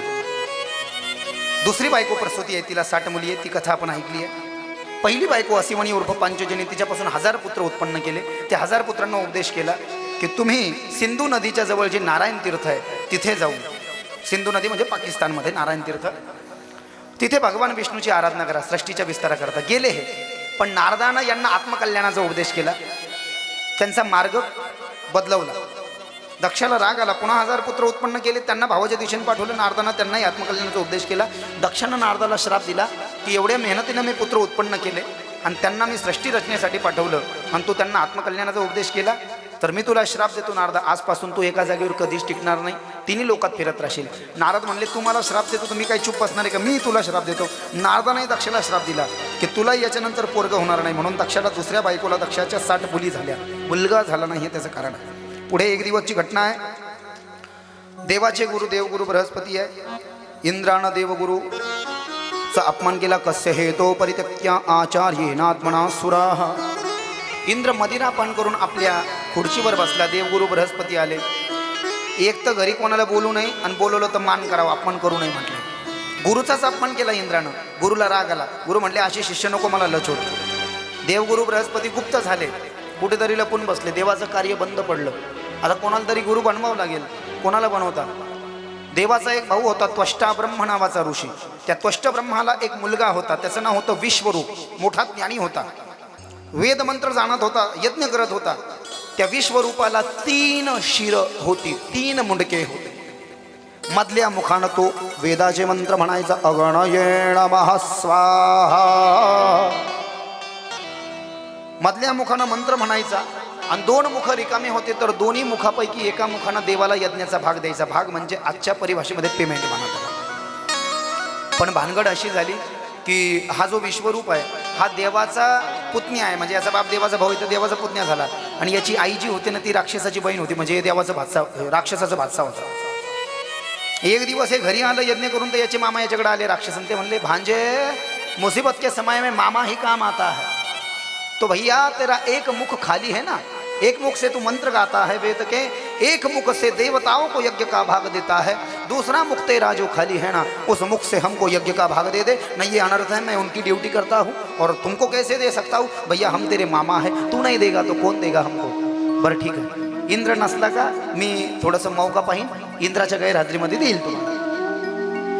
यज्ञ कुंडावर बसलेला विश्वरूप यज्ञ करत असताना मधल्या मुखानं मंत्र म्हणत असताना, उजव्या मुखानं देवतांना भाग देत असताना, डाव्या भागानं त्यानं पाहिलं इंद्र नाही, डाव्या भागानं त्यानं राक्षसाला यज्ञाचा भाग दिला। इंद्राला राग आला, इंद्रानं हे लगेच पाहिलं आणि इंद्रानं अपराध केला। इंद्रानं हातात तलवार घेतली, तलवार घेऊन इतका मोठा अनर्थ केला, यज्ञ कुंडावर बसलेल्या त्या आचार्याचा इंद्रानं वध केला। त्याच्या 3 गर्दनी कापल्या, त्याचे 3 शिर कापले तरी तो मरत नव्हता आचार्य, त्याचे ते 3 शिर धडापासून वेगळे केले, ते असे तडफडू लागले। रस्त्यानं कुऱ्हाड घेऊन एक किरात चालला होता सुतार, इंद्रानं 3 मुंडके कापले। त्या सुताराला सांगितलं भैया इस आचार्य के 3 गर्दनें मैंने काट डाली है, लेकिन तू तेरे कुल्हाड़ी से इसके जो ये सर है ना कटे हुए, इसके बहुत सारे टुकड़े कर डाल। उसने कहा अरे बाप इतना बड़ा पाप मैं नहीं करूँगा। तू नहीं करेगा, तुझे ही करना पड़ेगा, हम तुझे यज्ञ में भाग देंगे, पैसा देंगे। लालच बहुत बुरी बला है। यज्ञात भाग भेटेल म्हणून इंद्राचा ऐकून त्यानं आणखीन दुष्टता केली. हातात कुऱ्हाड होती त्या किराताच्या सुकाऱ्याच्या, त्या हातातल्या कुऱ्हाडीनं त्यानं त्या विश्वरूपाचे इंद्रानं कापलेले 3 मुंडके त्याचे अनेक तुकडे केले.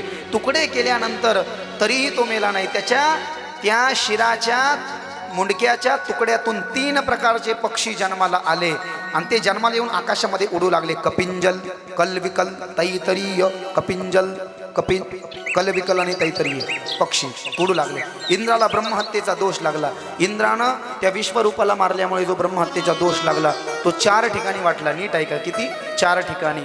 झाडावरचा डिंक 1, पाण्यावरचा बुडबुडा 2, न पिकणारी जमीन 3, रजस्वला स्त्री विटाळशी 4 दिवस जी बाजूला बसते 4. हे ब्रह्महत्येचे दोष आहे. विश्वरूपाला मारलं, त्याची काही चुकी नव्हती. त्याच्या बापाला राग आला. त्वष्टा ब्रह्मानं हवनाला आरंभ केला. हवनामध्ये आहुती टाकली. इंद्राला मारणारा शत्रू लवकर बाहेर ये. काळाभोर पुरुष बाहेर आला, त्याचं नाव व्रत्रासूर. व्रत्रासुरानं हातामध्ये शस्त्र घेतलं, देवतांवरती आक्रमण केलं, सगळ्या देवांचा पराभव केला. काही आईबापाकडे गेले, काही सासरवाडीमध्ये जाऊन लपून बसले, काही दर्याखोऱ्यानं लपून बसले. बड़ा भयानक राक्षस आ गया है, क्या करे? उसको मारना पड़ेगा. कैसे मारना पड़ेगा? वो मरता ही नहीं किसी भी शस्त्र से. तो नहीं मरता तो एक काम करो, ददीजी ऋषि के आश्रम में जाओ और ददीजी ऋषि के आश्रम में जा करके उनको उनकी अस्थियां मांग लाओ. क्यों? ददीजी ऋषि की अस्थियों से वज्रनाम का शस्त्र बनाने के पश्चात ही इंद्र मारा जा सकता है. कैसे? ददीजी ऋषी एकमात्र साधू असा आहे, जन्माला आल्यापासून त्यानं गाईचं दूध पिलं. पण ददीजी ऋषीनं जन्माला आल्यापासून गाईचं दूध पिलं आणि गाईचं दूध पिल्यामुळे हड्ड्या बळकट झाल्या. स्केलेटन. देव कार्यासाठी तुमच्या अस्त्या पाहिजे. खिशात हात घालून 500ची नोट काढून देणे एवढं सोपं आहे का? देव कार्य के लिए चाहिए ना. अभी देता हूँ. खंजीर मारून घेतला स्वतःला ददीजी ऋषीनं, आपल्या अस्त्या काढून दिल्या. हड्ड्या, स्केलेटन, हड्डिया, अस्थि संस्कृतमध्ये. त्या अस्त्यांपासून इंद्रानं वज्र नावाचं शस्त्र बनवलं आणि वज्र नावाच्या शस्त्रानं त्यानं व्रत्रासुराचा व्रत केला. आता व्रत्रासुराला मारलं, पुन्हा ब्रह्महत्येचा दोष लागला. तो व्रत्रासुराला मारलेला ब्रह्महत्येचा दोष इंद्रानं दुसऱ्यांदा मानस सरोवरामध्ये जाऊन आंघोळ केली आणि मुक्त झाला त्याच्यापासून. पहिल्यांदा 4 ठिकाणी वाटला होता. आता व्रत्रासुर मागच्या जन्मातला कोण होता ज्या व्रत्रासुराला ददीजी ऋषीच्या अस्थिच्या पासून बनवलेल्या वज्रानं मारलं सांगितलं? हा व्रत्रासुर मागच्या जन्मातला चित्रकेतू नावाचा राजा होता. याच्या बायकोचं नाव कृतदूती. या राजाला मुलगा झाला नाही. यानं 1 करोड लग्न केले, मुलगा होण्याच्या नादात पण पोरगत झालं नाही आणि 1 करोड लग्न करून रडत बसला. मग एक दिवस अंगिरा ऋषीन देवर्षी नारद त्या राजाच्या घरी आले. राजाची स्थिती पाहिली. तुझे पुत्र नाही, 1 करोड बिबी आतून करड आली. चिंता मत कर. फळ घेतलं. आवडत्या बायकोला फळ दे, पुत्र होईल. ऑबियसली निश्चितच पहिलीच बायको आवडत होती ना, या बाकीच्या पुत्र होत नाही म्हणून केल्या होत्या ना. कृतदूती नावाच्या बायकोला फळ दिलं. कृतदूतीनं फळ खाल्लं, मुलगा झाला तिला मुलगा झाल्यावर राजाचं सगळं प्रेम त्या पहिल्या बायकोवर मुलामध्ये. बाकीच्या बायकाकडे 1 मिनिट सुद्धा राजा जाईना. आणि मग तुम्हाला माहिती ते डेंजर खेळ असतो. 1 करोडमधून 1 गेली तर 99,99,999 सवतीला द्वेष आला त्या मोठीचा की राजा आपल्याकडे यायचा, त्या मोठीला पोरग झाला. आपल्याकडे येईना ना राजा, त्या मोठीच्या पोरालाच मारून टाकू आपण, असा डाव त्यांनी आखला.